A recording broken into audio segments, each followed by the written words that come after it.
So, welcome everybody. I'm absolutely delighted to have Anthony Anaxagorou here today. Now, I first came across Anthony about 7 years ago when my son Joshua told me to go onto YouTube and watch a video of a poem called I Mean. Now, I took one look at this and it was already started to engrave itself into my consciousness. And I never forget going for a walk in the woods with my son, and he started to recite this poem because he learnt it. And I was so taken with it that I was really interested to meet Anthony. And in the end, I did meet him because I hired him to mentor my son. And ever since then, I have been such a fan, and I have watched him become incredibly successful and award-winning.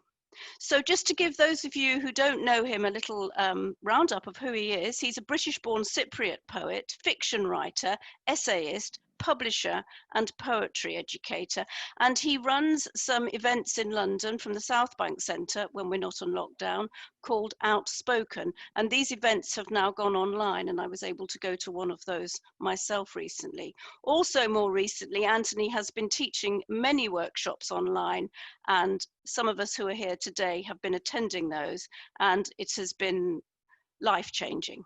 So I know it's not so easy to spell Anthony Anaxagorou, but you can see his name on the screen, and so write it down, and his website is anthonyanaxagorou.com. His poetry's been published in Poetry, the Poetry Review, Poetry London, Granta, Ambit, the London Magazine. He's been on BBC Newsnight, BBC Radio 4, ITV, Channel 4, Sky Arts. He's written some and published some books. I have his most recent one here. Whoops, upside down, After the Formalities, which I highly recommend. He was awarded the 2019 H100 Award for Writing and Publishing. And so he is hugely successful, which is marvellous to know that poetry can be successful for people as a career these days, and has toured extensively throughout Europe and Australia. And his work has been studied in universities, schools and colleges in various countries of the world. So welcome, Anthony. I'm absolutely delighted to have you here today. So I'd like to start off by asking how you found your feet as a poet. Well, I guess with anything, poetry is more of a vocation than an actual career that you set out to do. I started writing what could be regarded as raps, I guess, around the age of 13, 14. And then with the advent of the internet and YouTube, I started to develop those ideas a little bit more, think more about the writing. I won a slam when I was 17, the London Mayor's Respect Slam, that was run in conjunction with the Poetry Society. Was the brainchild of Joel Taylor, who's a very close friend of mine and a great poet too. And I think that kind of gave me an appetite and a feel for what you can do with poetry. But I received quite an abrasive remark when I was around 18 by a promoter that led me to stop writing for around 8 years. So I put the writing aside until 2009, from 2001 to 2009, and picked it up again. After being made redundant from the job that I was doing. I don't have any proper qualifications regarding kind of creative writing. I've got a degree in commercial music. Don't really know what that means. Didn't really do much with it.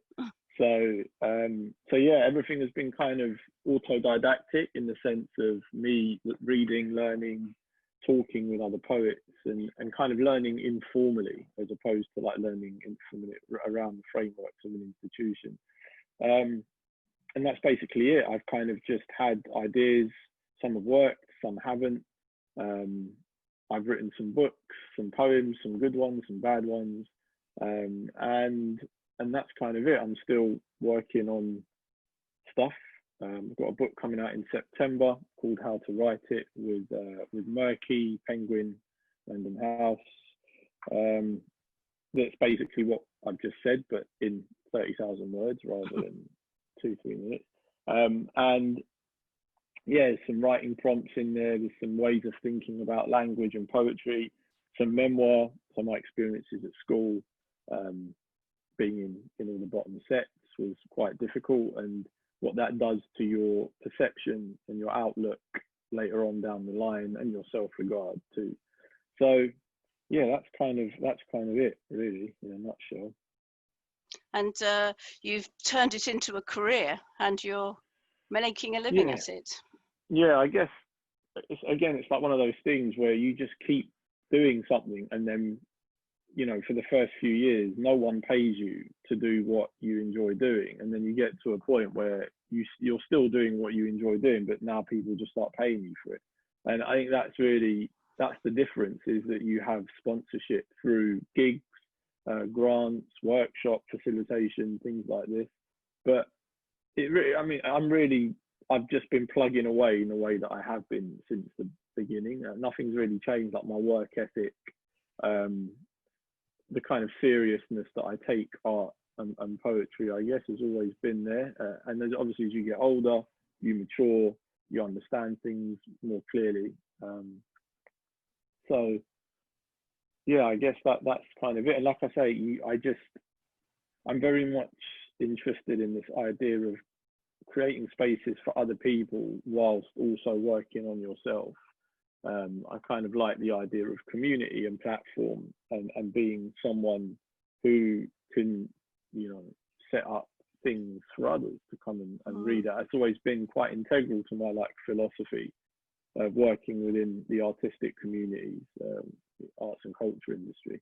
So that's where the outspoken kind of arm comes in. It's my way of saying it's not completely solipsistic, but there is an outward facing kind of more social, communal element to this endeavor as well. Yeah, that's fantastic. Looking back, what do you as a poet now think of your work early on? Oh, it's not great. I mean, it was, I kind of saw it as an exercise, catharsis, a cathartic exercise. I saw it very much as an outpouring. And again, it's like, you know, sometimes I beat myself up for writing bad poems in my younger days, but then, you know, you're starting off, that's what's supposed to happen. I didn't have any kind of official training around how to think about poems, how to structure them, how the most successful poems work. I was running purely off emotion, and responding to things that were happening around me within myself and within my environment. So they had their purpose, I guess, in that sense. But technically, were the poems good? No. But I didn't know what I was looking for. I didn't know how to think about poetry in those days. I was working in isolation. I had no one to share the poems with. I wasn't part of a workshop group. I wasn't part of a collective. So yeah, it was pretty much just writing and learning later on down the line that there's better ways to do things. So I'm guessing that you're a real advocate for getting feedback, sharing, being in workshops. Yeah, I think for me, I everything that I write, I have 3-4 poets that I really enjoy their work, and I share my poems with them, and they offer feedback. Sometimes they don't say anything, and I'm like, well, is there? And they're like, no, I can't see it. Like, this is great. And then I'll send it to someone else. And actually, but I think, you know, you can work like that. But for me, it's very much about taking your time with a piece of writing, and letting ideas crystallize, letting things marinate, and then coming back and looking at it again. I'm very much a fan of that way. Even when I think, oh yeah, I've finished, I think, no, I haven't. Let me come back tomorrow. And I know when I go back tomorrow, there's going to be something that I see. So yeah. How many drafts do you think you tend to go through? I mean, yeah, over 20, 30. it depends, because you could, like, I play around with line breaks. I play around with like disrupting a lot of the syntax. Like, I'm very much into playing with syntax and trying to get more interesting lines, have the language cohere, but still try and play around with unusual way of saying things. And I think when you do play around, you land upon really interesting ideas just by moving words, you know, having them in a non-conventional kind of way. You land on an interesting idea, just taking out a conjunction or putting that word in front of that word rather than having it like that creates a different thought. So I get really into that kind of stuff, which is what takes the time. Yeah. In a recent workshop I was on with you, you shared that the word poetry comes from the Greek word poesis, which means making. Why do you think that's accurate?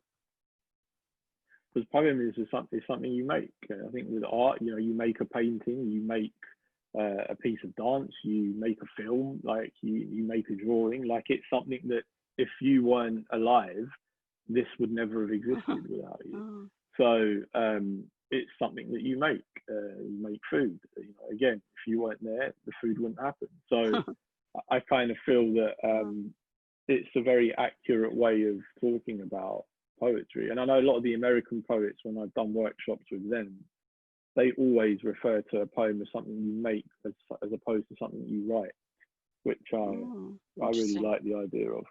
Yeah, interesting. The poetry of today seems very different from the lyrical, rhyming, iambic, pentameter poetry of the past. How would you describe the poetry that's written today? I think it's a kind of, there's a very strong intertextual element to the writing that we see today. There's a lot of definitely the New York school, Frank O'Hara's and the John Ashbery's and whatnot. There's definitely a huge influence there. I think America has a monopoly on the kind of stylistic drive, lyric versus anti-lyric, that we're kind of seeing at the moment. There is confessional poetry, which again has been around since the 1950s, that is responding to the environment, responding to society, you know, be it COVID, be it the Black Lives Matter movement, be it the Me Too movement. There's always poetry that is in direct dialogue with social happenings. So, which again is not exclusive to our period. It's something that has been quite popular post World War II. I think what we are finding more of is that we're in a period of what some scholars call a lyric I hegemony, which basically refers to this idea that the speaker is the poet. So the speaker in poetry is the poet themselves. There's no ambiguity around who the speaker might be. Is it persona writing? Is it satire? Is it dramatic monologue? Much of the writing that we see today is the poet writing and speaking about their system of reality. So that's kind of the modus operandi for a lot of poets. I mean, not all poetry. There's that Ilya Kaminsky's Death Republic obviously takes on a more fabulist kind of approach to writing. J. Bernard's Surge is first person persona writing, looking at the New Cross Fire of 1981. J.O. Morgan, again, a series of different voices working over like a script, so to speak. So that's Assurances, that book. And so I kind of feel that not all poetry is doing that, but the majority of poetry is very much. But I think this is also the ramifications of, again, stay in your lane, of the fact that we have certain voices that historically have been marginalized and have been suppressed. Queer voices, working class voices, non-white voices, Muslim voices, that particularly within the Anglosphere have never really been welcomed in. So what you're seeing now is publishers and editors making a direct effort to try and elicit and promote and platform and support those voices, rather than a white middle class person trying to speak on behalf of a refugee. You know, or imagining what it must be like on a boat coming from Syria, you know, which I've done workshops and people have wanted to write those poems, which is fine. My contention is that by all means write your poem, but if you get it wrong, be it on your head. And that's kind of how I see it. And a lot of the time they do get it wrong, because those poems work a lot of the time around tropes, stereotypes, and their references are tabloid references. Imagery is from a Guardian article. You know, this is the same thing that you find in a newspaper. So, you know, how accurate these are. I know the endeavors, obviously, they mean well, wanting to write these poems. They want to create empathy, they want to create understanding, show alliance, allegiances, all the rest of it. But it's very it's tricky co-opting somebody else's narrative for the sake of cultural currency, which is what you do when you write a poem. So yeah. So I guess what you're saying is poems are the best poems are and the ones that work best are the ones that have lived experience. I mean, you don't. Again, I don't think it's a binary kind of. I don't think there's like a binary at play here. I think that I've read, like I say, you know, J. Bernard was not in the New Crossfire, but they wrote about it incredibly well. And I kind of feel that when you get it right, you get it right. But then if you get it wrong, it can go very bad very quickly. Zadie Smith has got a really good article about this in the New York Book Review, in the New York Review of Books, where she talks about this in fiction. And fiction's really interesting because the kind of, I guess, the kind of the idea of fiction, same with theatre, is that you embody people's voices, you embody their lives. That's what you're doing. It's the same like with an actor. I kind of feel, but obviously she's like, you can't just write the stories that you know. A good writer does their research, applies the nuances, and creates a very believable world that is not relying on tropes and stereotypes to animate it and bring it to life. So I kind of feel that that's what can happen. But then, like I say, I've read some really bad. I read a really bad C.K. Williams poem. But I'm a huge C.K. Williams fan.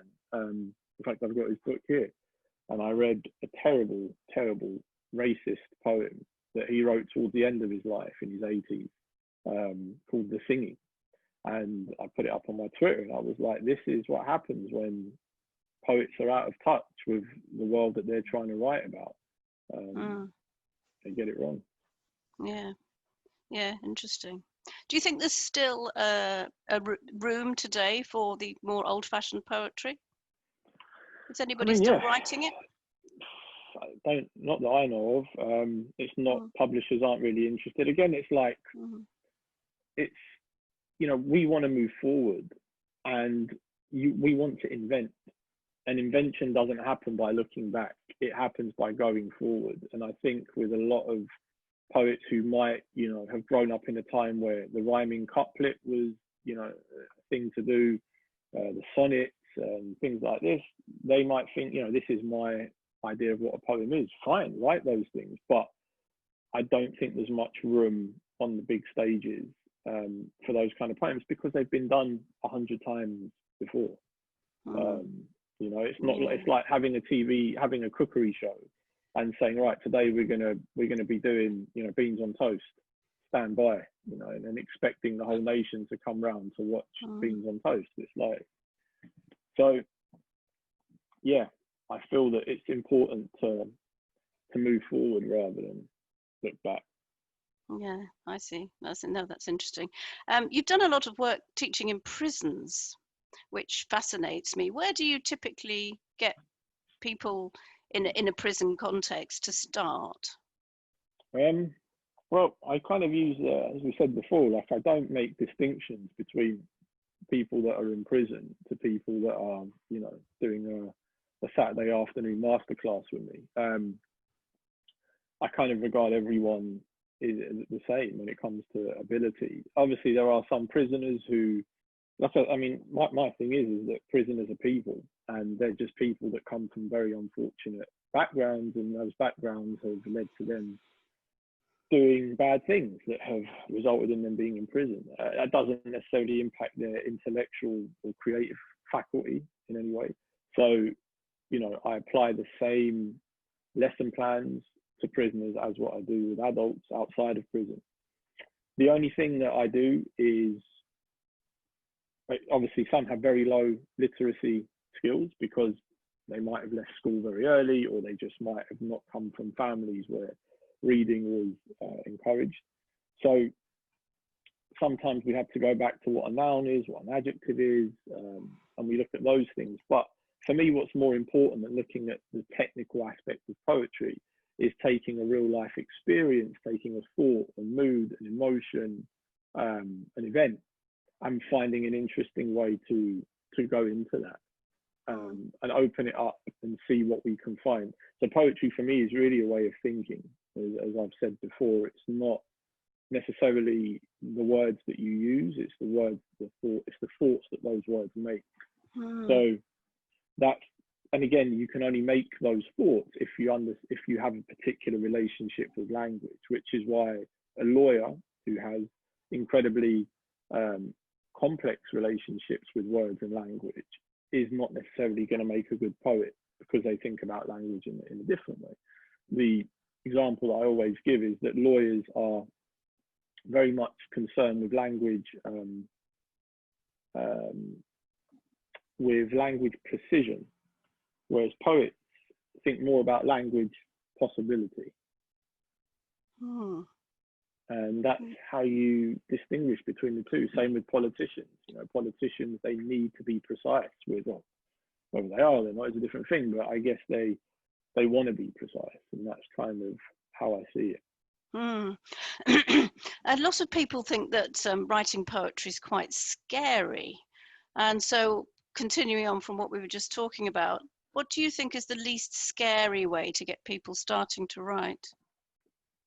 I think it's as scary as what you make it. The idea is to have fun, to be yourself, to not compromise yourself in any way, and to enjoy it. I think if you start feeling worried, that's good. It means you're critical, you're thinking. If it's just like, you know, I mean, I've done workshops where people are like, I wrote this poem on the bus, can I read it to you? And I'm like, I would never, I take it, you know, I could never feel comfortable enough to read something that I wrote in 10 minutes and say like, yeah, this is it. So I think have fun, not be intimidated. Sometimes, you know, being intimidated by something is good. It means you take it seriously. So yeah. But how can you tell if what you've written is any good? Because maybe you could write something good in 10 minutes. What do you do to? You said you talk to get four poets to look at it, but we don't all have access to four poets. So what do you think? You know, you get dressed in the morning, you look at yourself in the mirror, and that's it. You think, right, cool. I look presentable, and you have to make that executive decision. It's the same with anything. It's subjective. It's taste. It's personal. I think for me, it's about what am I trying to do and how best have I achieved that. That's how I think of it. You know, like I'm writing into this idea or a set of ideas, and I want to do it in a way that I feel is different. I want to do it in a way that is challenging, that is intriguing, but then at the same time slightly left of field. Like these are the things that I think about, and so when I go into the writing, I never want to hit it straight in the face. Like I want to hit it from the side. I want to from the top. Like I want to try and find an avenue in that isn't the expected one. I want to take the reader by surprise. Like these are all the things that happen in my head when, you know, I start to put things together. Whether it's a good poem or not, you know, only you can be happy with it. Then you give it to the world. It becomes public property. They make of it what they will. Some people will be like, this is great. Others will be like, this is crap. I don't understand it. It's just nonsense. It's a word salad. Who knows what's going on here? But that's life, you know. You wear a jumper, one person will like it, one person won't.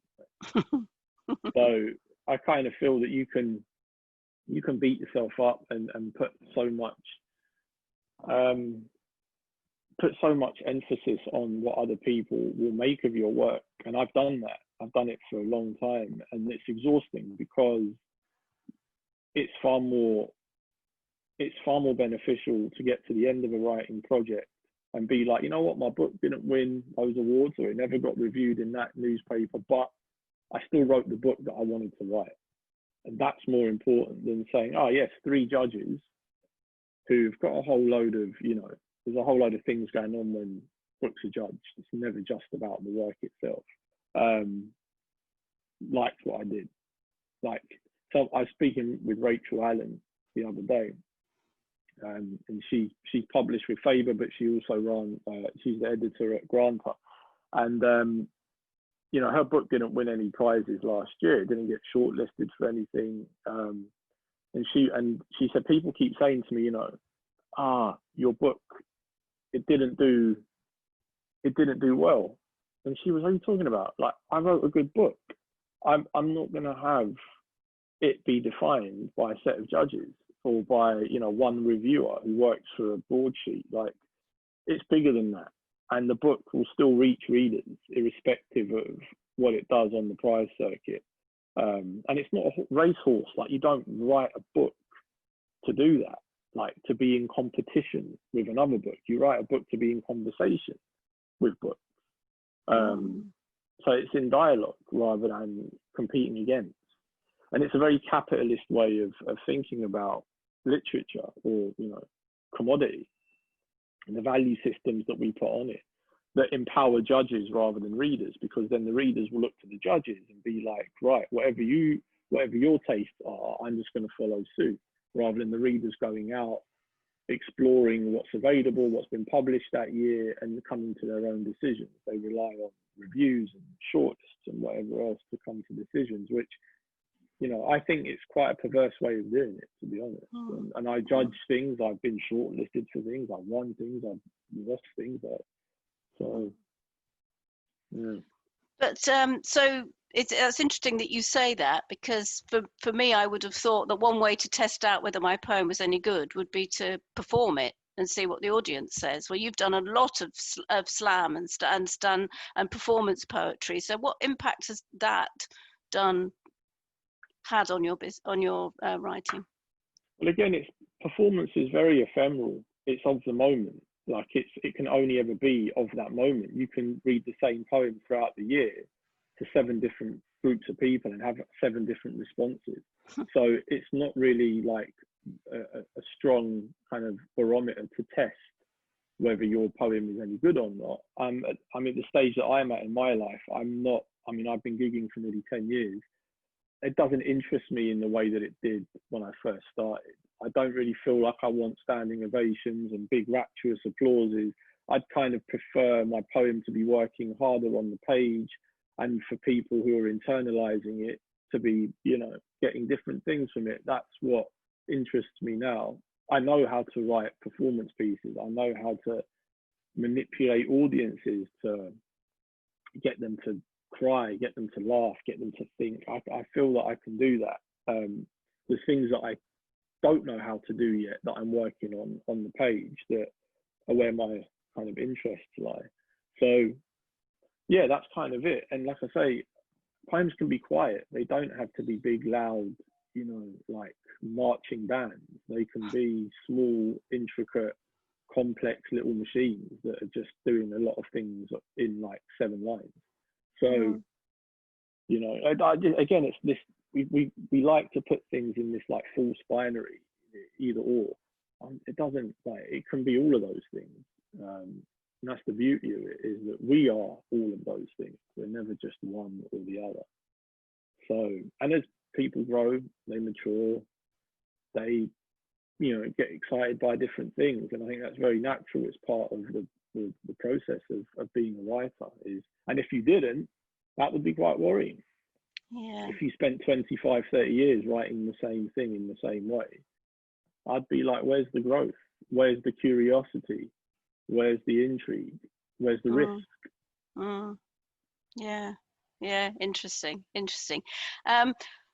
I was going to ask you questions about what you think about what I would consider to be some of the rules of poetry, like rhyme and scansion and rhythm, alliteration, assonance, metaphor, simile. I'm not going to ask you the question I had, but what do you think about them? Do you think that they're there as rules to be broken? They're there as guidelines? There's definitely a place for them? I think if we here, I mean, there's 12 of us in this thing, and if we think about where we first came into contact with those ideas of scansion and assonance and alliteration and sibilance and all the rest of it, it would have been at school. And that's where we first get introduced to those things. My argument here is that, yes, they are valued modes, techniques, and devices that exist within a poem that make it work, and they're to be respected and adhered, but it's not the be all and end all of a poem. So my argument is that schools in the West use the things that you've just highlighted as a means of teaching literary device. So they're not really that interested in what else is going on in the poem. They just want to demonstrate that right here is an example of assonance. Right here, this is alliteration. Here, you have imagery. This is surrealism. Whereas the bigger question, what is the poem asking? What is it probing? What is it questioning? What is it pushing against? That's more complicated. And teachers, the curriculum, the syllabus, the examining boards, they don't have the appetite, the capacity, the time, the resources to explore the bigger questions. But it's the bigger questions that are actually more valuable to us as a people, because they touch on humanity, they touch on empathy, they touch on compassion and understanding. And schools don't want to go there. So as far as I'm concerned, teach people what those things are by all means, but that's not what defines a poem. It's not structured around its technical achievements and the fact that it manages to use assonance for 4 lines straight. Like, who cares? It's, you know, it's write me a sonnet with 14 lines. Yeah, I can do that, but can you move me? Can you make me think about your poem 2 months later? Can I be having a shower and one of the lines from that poem comes back to me, or the image? That's power. That's a powerful piece of writing. You know, anyone can write a 14-line sonnet. So I think that we put way too much emphasis, but again, this comes back to the to how poetry has been academized and how it's historicized. So in academia, traditionally, poetry looks back. Academia never looks forward. Academia looks back. It's obsessed with historicizing things that have happened. So poems in the canon now, they're all white poets. There are no people of color. They are literally obsessed with the 1950s, 60s, and 70s. And that's it. And that's because academia does not like looking ahead or even looking at now what's going on, what people are writing. And I kind of feel that that academic framework is what people take into poetry. They see poetry as an analytical exercise. It's not. They think writing it is analytical. They think reading it, it's not. There are many different ways to read and engage and interpret a poem, which actually goes back to class protectionism, because the middle classes will say that there is a correct way to think about a poem, whereas a working class person who might not have the terminology and the apparatus to think about a poem will still be able to connect with elements of it just through its feeling, its textures, its composition. But they might not have the language to the prosaic summary to offer that says this is what this poem is working around. But that doesn't mean they can't participate in it. This is where classism comes into play, because classism puts up a barrier that says unless you can find the technical kind of language to delineate around what the poem's doing, you're essentially locked out. So working classes think, well, I don't really know what's going on here. Whereas if I said, all right, forget what's going on, how does it make you feel? Oh yeah, I can tell you how it makes me feel. Cool, where we're in, you're responding, you know. So I think a lot of it is down to that as well, which all this stuff that we're talking about, I've just been spending the last 3 months writing about in this book. So it's all quite fresh and still like quite new in my head. I think it's very empowering what you've just said. It's really about can you move someone? I find that very liberating and very empowering. But brings me on to one more rule that I know gets broken or not, as it depends how you look at it. What do you think about punctuation? Again, completely subjective. I mean, there was a point where I used to enjoy using punctuation. Now I like to take the stabilizers off and let the words just run. I don't think you need it. I think there are other ways that we can demonstrate line break, space, a kind of departure of thought. There's ways we can do it. We just rely on what we've been taught. We focus on what we know, on what's safe, on what's familiar. We use commas. We don't have to. You can have a line break. You can have a space. You can just let the syntax run. You can let things flow into each other. Like you full stops. Do we need them? Do we need the hyphen? Do we need the speech marks? You know, you think of books like Blindness by Saramago, and there's a book that's just full of dialogue, but there's no speech marks anywhere, yet you still know who's talking. You know, these are just conventions, things that have been created that we think if we don't use them as signifiers, the reader won't know what's going on. It's not true. People are smart. Their imaginations are incredibly powerful, and they don't need your little to know that someone's saying something. So I feel that to take that risk, to trust the reader, and to experiment, to play around, it makes things more interesting for me anyway. Yeah, thank you.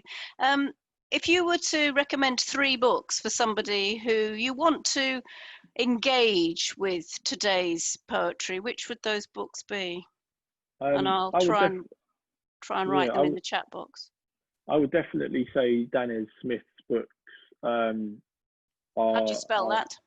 I'll put it. Or can you do it? Yeah. Dunn Smith, African American poet, incredibly lyrical, very topical, very innovative, a formalist, but also like they will explore form and non-form. They will invent, they will subvert, they will play, they will push back. Like everything happens in their book. Don't Call Us Dead is looking at, that was published 2-3 years ago. That won the Forward Prize over here. And their latest book, Homie, is also equally brilliant. So Don't Call Us Dead and Homie are great reads. Rachel Allen, Kingdom Land, from over here, published on Faber, is always a book I go back to whenever I just want to get gutsier. Could you write that down as well? Because I don't know how you spell her Rachel or her Allen. Oh yeah, it's Rachel.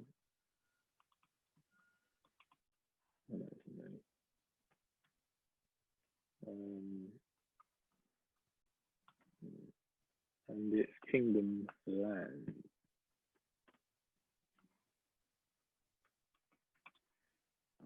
Kingdom, yeah.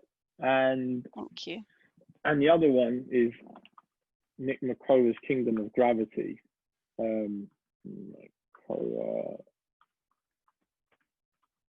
Two kingdoms there, but I was rereading it the other day. I don't think actually his name hasn't got an A in it, so it's okay. But yeah, Kingdom of Gravity is his one. But yeah, they're 3 great books. I think quite different. Yeah. Oh, thank you. Thanks very much. It's really good to have your input on that. So, which takes me on to, please, will you read us one of your poems? Yeah, I read you Once I Had an Acceptance Speech from this. Driving too close to the curb, admit to being poor, stash pumpkin seeds for my kid, hustle the Christian way, starch my shirt collars, value a strong smudge, give pigeons saintly names, cream both my feet, recycle, sign off emails with warm regards, double tap, hashtag vegan, heart statuses which start with I'm delighted to announce, mornings, I struggle to decide what mood to wear, evenings, I lie beside my aftershaves imagining the sea.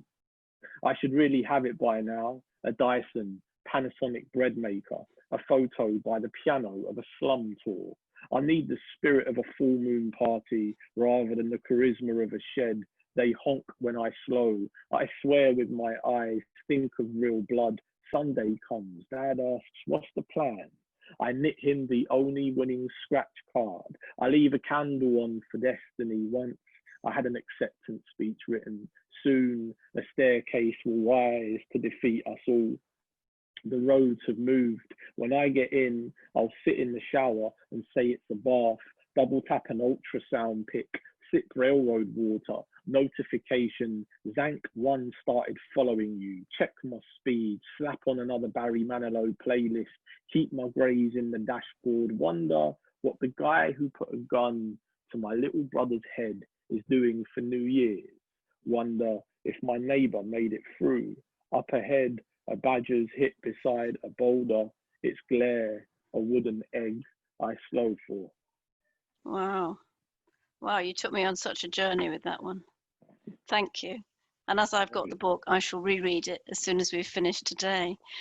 So, well, thank you so much. It's been hugely enlightening and very, very helpful. And you've given me lots of food for thought, and I'm sure the other people here. So I would really like to ask if anybody now has any questions for Anthony. And let's hope some appear in the chat box.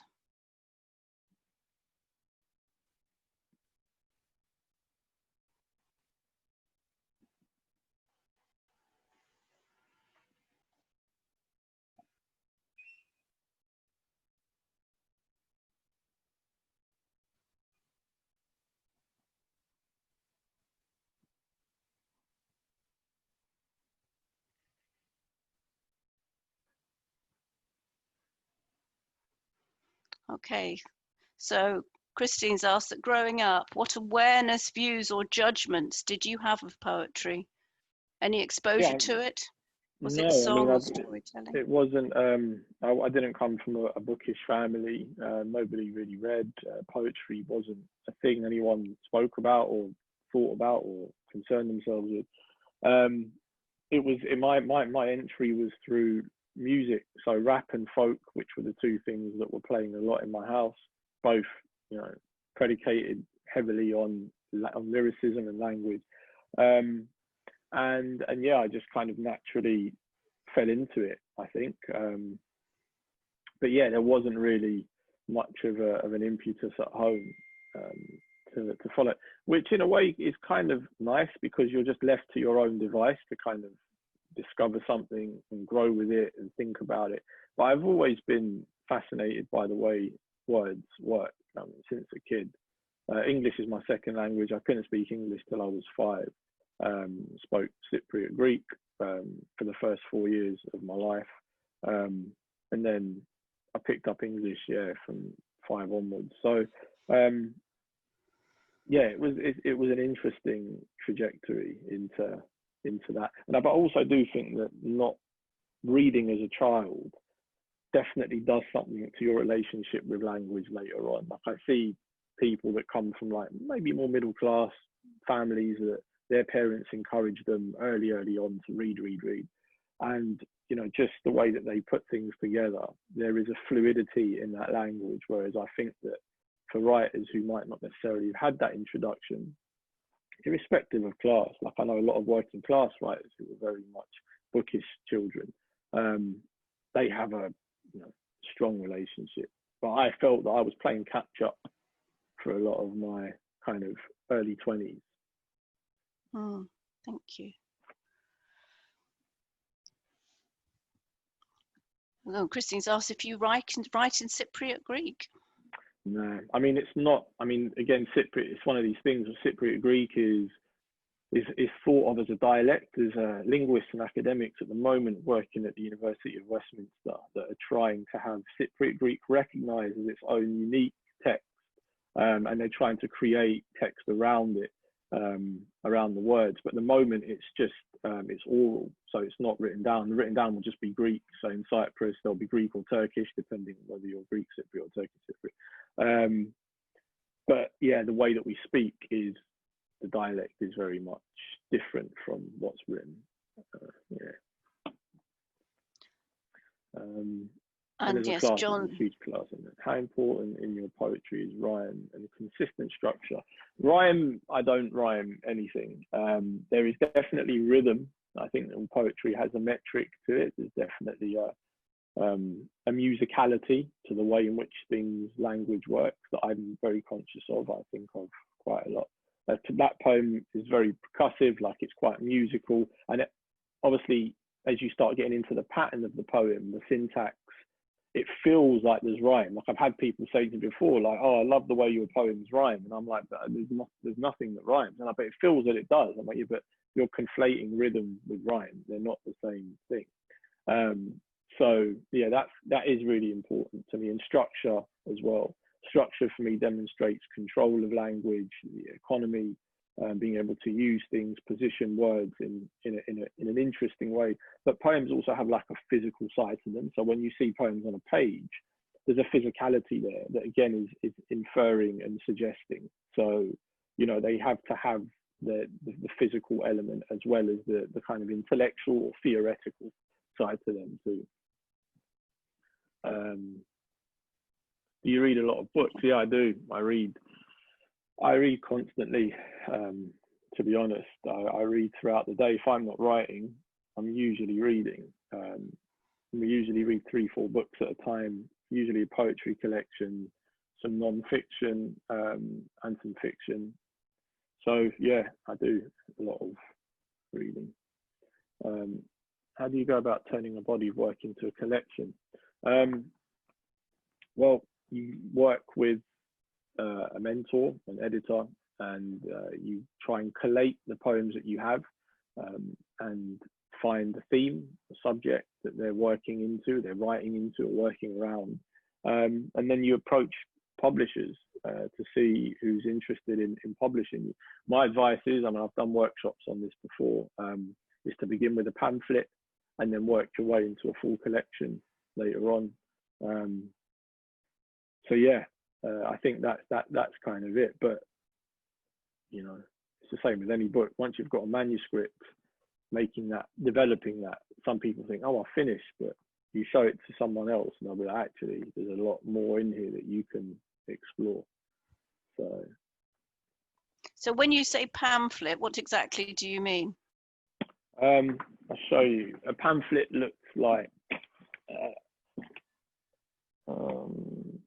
yeah, here's Kayo's one. So pamphlet looks like this. It's just a very thin volume of no more than around 10 to 15 poems. If you look at the contents page, well, it's actually quite a long pamphlet, to be honest, but most actually only do have 10 to 15 poems inside. And do you self-publish them, or are publishers looking to publish pamphlets? No, publishers take them on. So you've got series. I mean, Outspoken Press, we publish pamphlets. We do about 3 a year. There's Bad Betty. There's Happenstance. There's Ignota. There's who are the other ones? Brooks, Oxford Brooks Poetry. Yeah, there's presses that specialise in pamphlets. So just got to look around a little bit and see, and then, you know, check their submission windows, see when they're open and they're accepting submissions, and send in, you know, some of your work. Actually, that makes me think. Did you when you were starting out, did you enter lots of competitions? No, I didn't actually start submitting to magazines until 2018. So I'd never submitted anything to anyone. I just, most of that was confidence, really. It was not really thinking the poems were worthy of being considered. But 2018, I sent after the formalities into, or the poem after the formalities, into Poetry Review, and Emily Berry took it to publish it. So I started sending stuff to Poetry Magazine in the States, which is the biggest magazine in the world. So yeah, just sometimes editor says no. What's interesting is that I've sent the same poem to 3 editors, and 2 will say no, and 1 will say yes, and all 3 magazines are as big and as reputable as the other. So you never really know what an editor's going to make of it and how it aligns with their readership. Oh, thank you. Thank you. And Maggie has asked a question about, can you see that one? Yeah, Questions, do you work with youngsters, especially teenagers? Is yeah, I it do. a fertile time? It is, yeah. I've been doing, like I say, a good decade of working in and around schools and mainly secondary schools. Yeah, it is. To be honest with you, I prefer now working with adults because adults, one, you can go more, like you can explore bigger things. They have more life experience, so they, ideas and stuff are not hard to come by. It's how you make those ideas interesting that's the tricky part. But with children, students, kids, sometimes they have to be there. So the teacher has said, you have to come and do this, and sometimes they just can't be bothered. Like, I don't like maths. You put me in front of a mathematician, I'll turn off within 10 seconds. And I think some people just don't like poetry. That's absolutely fine. But then when you're forced to have to study something, it's not going to warrant the best results. So yeah, like I feel that spot. Whereas when you work with adults, everyone who's here wants to be here, and that makes it more enjoyable as a facilitator. Thank you. What helped you develop, if anything? Reading.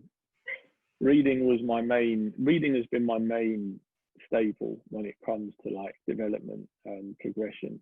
Reading, but also it's not reading, but it's how you read. It's looking at things critically. Why is the poet put that there? Why is this doing that? What does this mean? Why does that? How is this even working? Why am I getting this from that? So it's constantly interrogating the writing rather than reading it quite casually and being like, oh yeah, that's nice, and then just turning the page. Like, I read quite forensically, particularly with poetry, more for my own self-development. And then I see something in a poem and I try and think, how would that apply to me? Or I want to have a go at doing that too. And I'll try and write my version of a poem that is similar to that. So poems that don't use any commas, have a go at writing that. And so I think, yeah, cool, and then have a go. And so, that's kind of what I've been doing. And yeah, and obviously talking with poets about their process. And their approach is really, and there's quite a lot of good poetry theory, critical theory, if you're into that stuff, that has, like this book I always read is called Structure and Surprise. I think I've showed it before, but it's got, there's a lot of really interesting ideas in here about the way that poems work. So yeah, I think that's been it. It's been reading and reading forensically. Yeah. Well, thank you very much indeed. We seem to have got to the end of the questions. Thank you so much, Anthony, for coming along today. It has been very enriching, and I think I could do with a transcript of this. There's been so much that's been really juicy and useful, but thank you very much indeed. Anthony, if you go to anthonyanaxagorou.com, you'll be able to see what he's up to. He has been running lots of events, and if you go to outspoken.com, people can find LDN. Outspoken LDN. Perhaps you could put that in the chat box for people so that they can go and find out what other workshops you've got on. Yeah, I mean, I'm doing the mentoring scheme at the moment, the one-on-ones that are for the next year. I don't know if I'll be doing any more Zoom workshops for the foreseeable. I've got a lot of deadlines for stuff, but I'm doing the one-on-ones, and we've had 14 sign-ups for that, which has been really good. And that's just to help, like, working one-on-one with people over the next 5 to 10 months on how to improve and their poetry. So yeah, I think that's it. I mean, we might do another Zoom one a bit later on, but for the time being, I think we're good. I'd like to do one on writing for performance. Yeah. Well, again, I mean, that's like, it's the whole thing, isn't it? Great. Well, thank you very much indeed. We've reached the end now. I really am incredibly grateful to Anthony. This has been recorded. It will go on my website, joparfitt.com. So if you would like to catch up later, it will be live on there within a week, certainly. But thank you all very much for joining, and thank you, Anthony, very much indeed for your time. Thanks very much for having us. Thank you very much indeed. Take care, everyone. Bye. Thank you.